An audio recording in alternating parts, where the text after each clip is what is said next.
E aí, pessoal, tudo bem com vocês? Vamos fazer uma leitura com Pitaco a respeito de Covid de novo. Informações que eu não vou vir aqui para polarizar e para discutir e para chover no molhado, mas toda vez que eu vi alguma coisa nova e que eu acho que é impactante para mim, se for impactante para mim, então eu vou compartilhar com vocês, tá? E se não for impactante para vocês, simplesmente relevem e sigam a vida. A gente só vai poder fazer esse vídeo porque a Kat está atrasada, mas a qualquer momento ela pode me chamar e interromper e eu termino mais tarde. Um homem de Nevada. Bom, essa notícia é do USA Today, um jornal americano.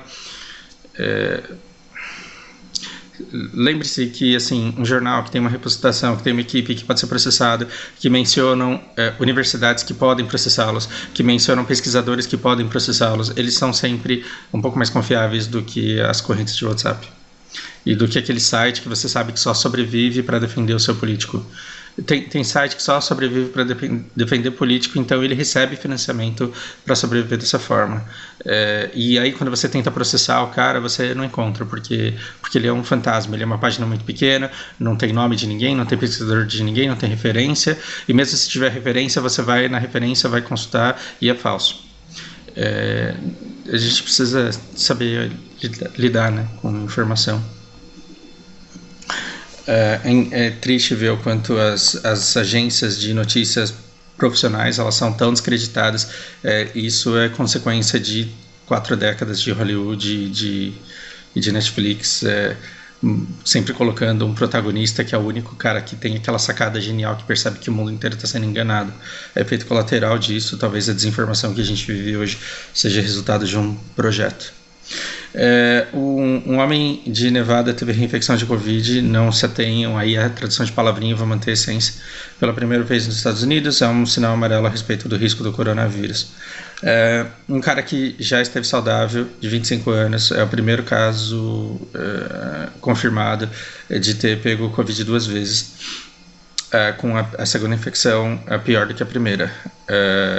Antes das conclusões, tenham calma.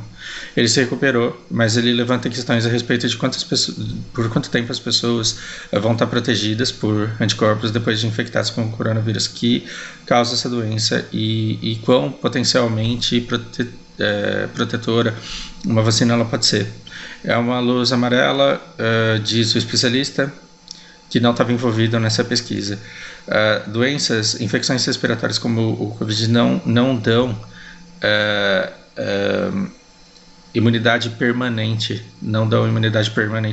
para a vida toda, como é o caso de sarampo ou catapora, sarampo aqui, infecção de sarampo.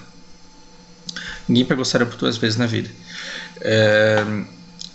Com a gripe, você toma vacina de gripe esse ano, você pega a gripe de novo ano que vem. Ele diz que ele não está surpreso com o fato de você ter uma reinfecção do coronavírus. Ainda é muito cedo para saber se o homem que teve problemas, que não teve nenhum outro problema de saúde conhecido, a não ser essa dupla infecção. Ok. Os dados eles são muito poucos. Os números de reinfecção eles ainda são muito poucos para saber se esse cara aqui ele serve de parâmetro e para saber se as pessoas elas podem se reinfectar facilmente. Como é uma doença relativamente nova ainda, o fato de você ter essa pessoa que foi reinfectada não significa que todo mundo vai ser, né? Raramente você encontra um médico de doenças infecciosas que não tenha encontrado um paciente que acha que ele foi infectado por uma segunda vez. Se isso é verdade ou não, nós não sabemos. Existem muitos tipos de infecções respiratórias lá. Então você pode ter um problema respiratório, você pode ter uma gripe, você pode ter falta de ar por outros motivos que não o Covid, achar que você teve Covid, achar que você está imunizado e ir lá e pegar de novo. Entenda o que isso pode representar. E assim, esses testes eles são caros demais e eles não são confiáveis o bastante. Você pode pagar caro no exame e ele dá negativo, aí você sai na rua amanhã e pega. Você pode ter um falso negativo, por exemplo, você pode estar com vírus e você pode não acusar lá. Então, muita gente tem certeza absoluta que já pegou, embora não tenha feito teste. E aí quando essa pessoa pega, ela acha que ela está infectada por uma segunda vez. Quão raro é isso? Então, tem pelo menos 22 casos documentados de reinfecção no mundo todo. Então, esse foi o primeiro nos Estados Unidos, mas já tem no mundo inteiro. Desde o começo da pandemia, mas não é claro quantos casos de fato houveram e quão comum isso é entre as pessoas que não sabem nem se elas foram infectadas de verdade. Ou então que foram assintomáticas e não sabem nem que foram infectadas. Então, pode ser um evento em 1 milhão. Ou seja, esse cara que pegou 2 vezes, ele pode ser uma exceção, ele pode ser um caso extremamente raro. Ou pode não ser, disse a Iwasaki, imunologista da Universidade de Yale. Ok. Com milhões de pessoas infectadas, é difícil saber se casos de estudo como esse representam raros eventos ou simplesmente a ponta do iceberg. E é isso que preocupa, né? Porque a gente tem a incerteza da ciência, e a incerteza da ciência há muito tempo ela é questionada pela suposta onisciência da religião e da fé. Então é muito bizarro que você tenha um novo vírus surgindo esse ano e o mundo inteiro começa a pesquisar, e aí um político ele diga que na verdade ninguém tem o direito de falar porque ninguém sabe nada, como se o fato de ninguém saber nada significasse que ele sabe de alguma coisa, né?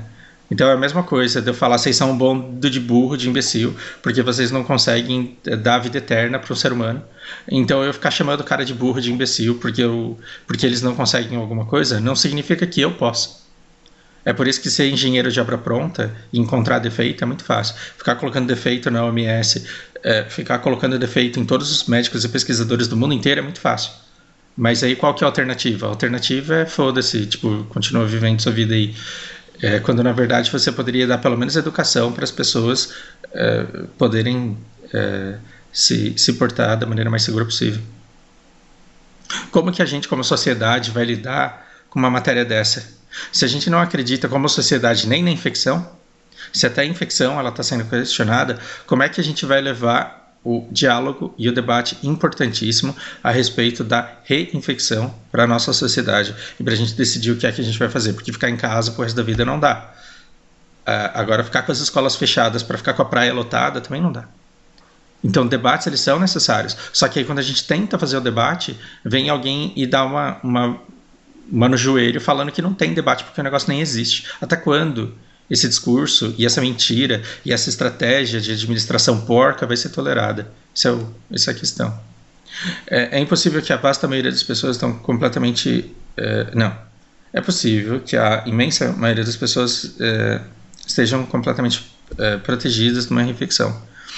Mas nós não estamos os medindo, porque eles não estão vindo para o hospital. Também muitas pessoas não sabem que elas estão infectadas pela primeira vez. Então é difícil dizer se elas estão se reinfectando. Bom, se esses números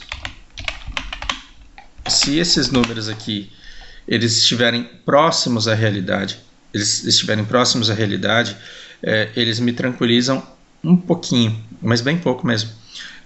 E aí me corrijam se eu estiver errado e me corrijam se vocês enxergarem as coisas melhor que eu. Mas o que eu percebo é que a gente está fazendo uma abertura cada vez maior. Na praia, que você vê os bares funcionando, as pessoas sem máscara. Você vê as pessoas tomando cada vez menos cuidado. E o fato de você estar tendo uma diminuição, mesmo que lenta, porque assim, a gente não está testando, mas o fato das pessoas não estarem transbordando as UTIs dos hospitais significam que talvez a gente já tenha aumentado muito a imunidade e que muitas das pessoas que estão lá completamente sem cuidado algum, elas estejam imunizadas por já terem pego em algum momento. A letalidade desse vírus é muito baixa, então permite que muita gente se contamine e se cure, como se fosse uma mera gripezinha. Agora, quando você diz que existe a possibilidade de reinfecção, aí muda bastante, porque a pessoa ela pode... E assim, quando a gente fala de sequelas, que o seu pulmão ele pode estar danificado, ele pode ter sequelas da infecção anterior. E quando você diz que existe a possibilidade de na reinfecção você ter um nível pior do que na infecção, você ter um quadro mais agravado na reinfecção, isso diz muito sobre o nosso futuro como sociedade. Diz muito como vai ser a nossa sociedade nos próximos anos. E por que a gente abre mão de discutir uma coisa que está sendo amplamente pesquisada só porque a gente quer proteger aquele cara que a gente gosta e que o mundo inteiro está lutando contra ele? Ao ponto da China inventar um vírus só para fazer mal pro governo dele. Então, assim, a forma como a gente desperdiça a oportunidade de discutir isso e de discutir formas de passar por isso, baseado naquilo que a gente tem, naquilo que a gente sabe de verdade, naquilo que está sendo confirmado, questionado, reconfirmado ou anulado ao longo de muita e ampla, extensiva pesquisa, é muito triste. É muito triste que assim, tenha gente que tenha certeza desde antes desse negócio começar praticamente. Por quê? Porque a opinião não altera a realidade, né? Enfim... num dos casos recentes, um cara de Hong Kong que ele só soube que ele foi reinfectado porque ele foi pego durante uma testagem de rotina quando ele voltou para o país. E meses depois ele estava limpo e testou negativo. Então o que acontece? Às vezes o cara dá sorte de fazer 2 testes e esses testes serem comprovados e ter prova de que no meio desses 2 testes ele estava saudável. E aí esse cara tem que ser estudado, né? Uma das razões que pode não ter sido documentado...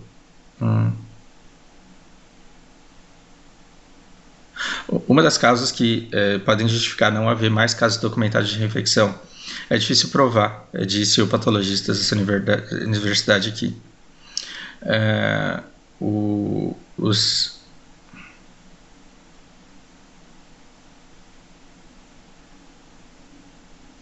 Então, ele teve um time que estava em busca de casos de reinfecção no começo da pandemia. E aí ele teve um campus à sua disposição com microbiologistas e eles tiveram a sorte de pegar um cara que testou 2 vezes e estava infectado nas 2 vezes e tinha provas de que ele estava limpo nesse meio tempo. Agora, por que essa infecção foi pior na segunda vez, ainda não é claro. Ainda não está claro porque que esse caso foi pior na segunda vez. Será que é porque você teve um efeito acumulativo do dano do vírus? Ou será que foi uma variação mais forte? Eu não posso dizer se isso nos diz alguma coisa, qualquer coisa em particular a respeito da biologia desse vírus. Ou seja, o fato do cara ter pego uma vez, ter ficado mal, e ter pego a segunda vez e ficado pior, não diz muito a respeito do vírus, diz muito a respeito somente das circunstâncias daquela pessoa. Você precisa de um número muito maior para chegar a uma conclusão. E como isso é novo, como você tem esse cara na China, como você tem o outro cara nos Estados Unidos, é claro que os médicos não sabem, e não saber é prova de inteligência, e é prova de humildade, e é prova de que eles estão trabalhando sério nisso para pesquisar evidências para chegar em conclusões. O fato dos caras não terem a resposta agora, pelo amor de Deus, não significa que os caras são burros e despreparados, porque é isso que a Jovem Pan fica tentando convencer vocês todo santo dia da vida de vocês, quando vocês vão lá perder tempo assistindo os caras falando. Tem jornal nesse país que só tem por único objetivo falar que a OMS não sabe nada, que o médico não sabe nada e que na verdade é o presidente que está certo e você tem que dar apoio para ele. Pelo amor de Deus, fuja desse ambiente tóxico de fazer com que você negue a realidade para dar apoio para políticos. O seu político não precisa do seu apoio. O seu político não precisa do seu apoio. A gente precisa de conhecimento para sobreviver a esse mundo que está se construindo. Porque eu percebo aqui que tem gente que fica com raiva porque tá todo mundo curtindo na praia. E aí esse cara, ele fala, porra, se todo mundo tá curtindo, então eu não vou ter que ser esse único cidadão a se comportar. Então eu vou lá também. Mas não é uma questão de comportamento, é uma questão de inteligência e sobrevivência. Se você preza pela sua vida, se você preza pela vida dos seus familiares, o custo-benefício de pegar a roleta russa lá, mesmo que seja uma bala só, em 100, e você não sabe, num tambor de 100 munições, e você não tem certeza nem se a arma vai parar na sua mão, não pode fazer você querer ir lá. Você tem que, assim, quem sobrevive, as espécies que sobrevivem mais são as que reproduzem mais. Mas o indivíduo que sobrevive melhor é aquele que se adapta. É aquele que se adapta. Na balada, aqui na praia em Aracaju, tem uma arma rolando de mãos em mãos. Essa arma, quando cai na sua mão, ela vem com um tambor de 100 munições e ela vem com uma munição. Essa arma pode vir parar na sua mão. E quando essa arma vier parar na sua mão, você vai ter que dar um tiro com ela e você muito provavelmente vai ser forçado a entregar essa arma para pessoas que você ama. Esse é o cenário do Covid no Brasil. Então, eu não aguento ver as pessoas na praia. Eu vou lá na praia, eu chego na balada, eu chego perto de alguém que espirra perto de mim. Eu não percebo, pego uma garrafa e esfrego a mão no olho depois. Eu peguei a arma. Ela tem uma munição, ela tem um tambor de 100. Eu vou pegar essa arma e vou dar um tiro. Por quê? Porque a letalidade do vírus, uma vez que eu pego, é cerca de 1%. Então eu posso morrer ou eu posso não morrer. O problema não é só esse. Eu vou voltar para casa e eu vou dar essa arma na mão da Lari, eu vou dar essa arma na mão da Márcia, eu vou dar a arma na mão da Lana.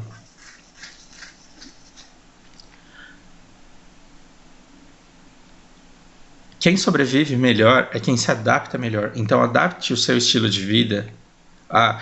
Caso você não possa ficar na sua casa, pelo menos para que você ande na rua da forma mais protegida possível. Não é porque todo mundo está sem máscara que você é ridículo por ser o louco do álcool gel.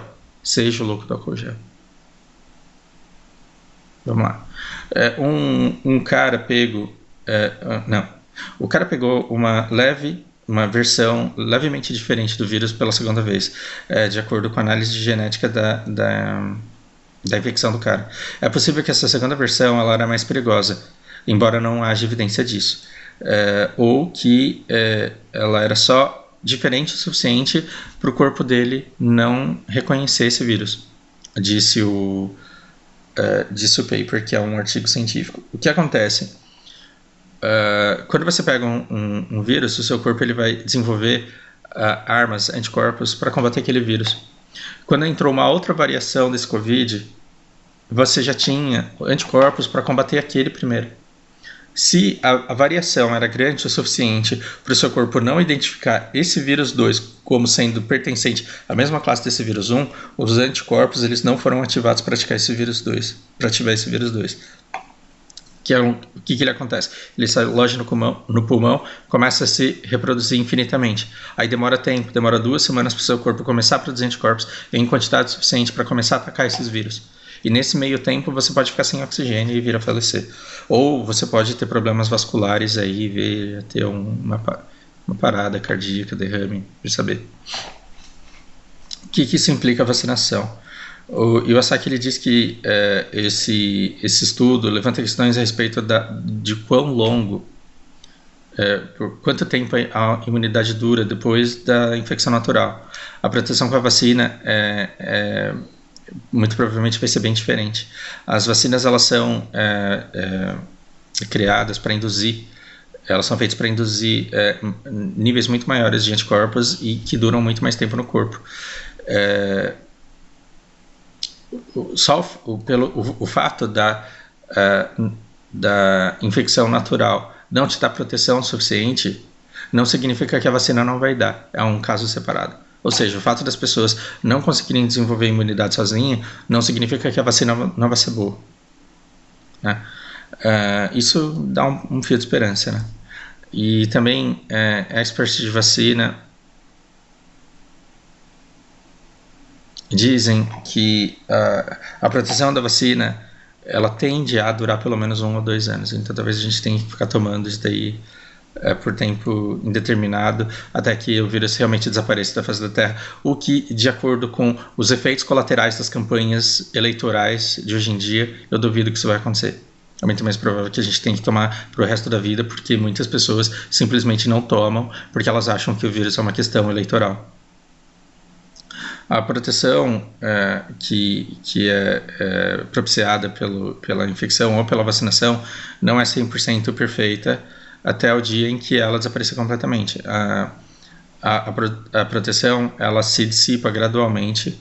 Então, alguém que é exposto a uma enorme dose desse vírus pode ser reinfectada em meses, enquanto outra pode estar protegida por anos.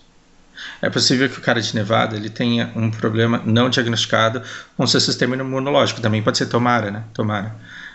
Então ele muito provavelmente deveria ter sido, ele deveria ser visto por um imunologista. A duração dessa infecção vai continuar. Gente, eu estou pensando que quando ele fala de huge doses of the virus, eu penso o seguinte: uma coisa é você ir naquele bar, ficar 10 minutos naquele bar, pegar uma garrafa de cerveja que alguém que tinha o vírus espirrou na mão e pegou aquela garrafa, e aí você pega, e aí você vai enxugar a mão, e aí passa no rosto. Isso é uma coisa. A probabilidade de você pegar o vírus ali é relativamente pequena. Quando ele fala huge doses of the virus, agora imagina que eu pego esse vírus, eu peguei um só. E aí eu respirei aquilo, ele entrou no meu corpo, ele se alojou ali no meu pulmão. E ele começou a reproduzir. Chegou uma hora que eu tô com milhões de vírus. E eu não só espalho esse vírus para fora da célula para que ela infecte outras, como ele cai no meu sistema respiratório e eu começo a respirar. Aí vai eu dormir de rostinho colado com a Lari. E fica eu dormindo do lado dela e respirando o tempo inteiro. Então, o fato dela ter tomado vacina pode até proteger, mas não significa que o sistema imunológico ele vai dar conta de tancar tantos vírus assim como eu estou soltando na cara dela. Agora, em algum momento da educação do governo, de conscientização do coronavírus, você escutou alguma campanha dizendo que você encostar numa maçaneta é um risco, mas que você ficar dormindo de rostinho colado pode ser um risco muito maior e muito mais difícil de tancar? As pessoas não estão tratando o vírus como se ele fosse um organismo vivo que pode ser estudado, que o comportamento dele pode ser estudado e que a mobilidade dele pode ser estudada. A gente está tratando o vírus na base da fé. Tem, não tem, existe, não existe. O vírus parece Deus, parece... né? Tem gente que fala que existe, tem gente que fala que não existe, e a opinião de todo mundo tem que ser respeitada. No campo da fé, sim. No campo do vírus, não. Porque o vírus é provada a existência dele. Se te derem um microscópio, colocarem ele lá, para você estudar, você consegue sequenciar ele, se você tiver conhecimento para tal. É diferente, são coisas diferentes. Bom, eu vou parar por aqui porque eu preciso, mas basicamente a essência desse artigo é isso. O paper ele diz que a segunda vez ele pode ter pego não passeando aleatoriamente onde ele estava passeando, mas por um familiar muito próximo. Então, você familiar muito próximo que tem a sua família inteira que já pegou o vírus há meses atrás, então supondo que você tem alguém da sua família que pegou isso em março, abril, e agora você pegou esse negócio, não pense que só porque sua família inteira pegou, você pode ficar muito próximo deles o tempo inteiro. É muito difícil numa casa pequena você manter distanciamento, mas nem por isso você vai abnegar completamente dos cuidados limitados que você pode ter dentro da sua casa. Eu acho que essa é a mensagem, fica essa reflexão. Eu espero que seja útil, espero que isso não seja politizado e polarizado. Espero que vocês todos fiquem saudáveis, seguros, bem, para que a gente possa lutar pelo que realmente importa na nossa vida. Por hora é isso, grande abraço.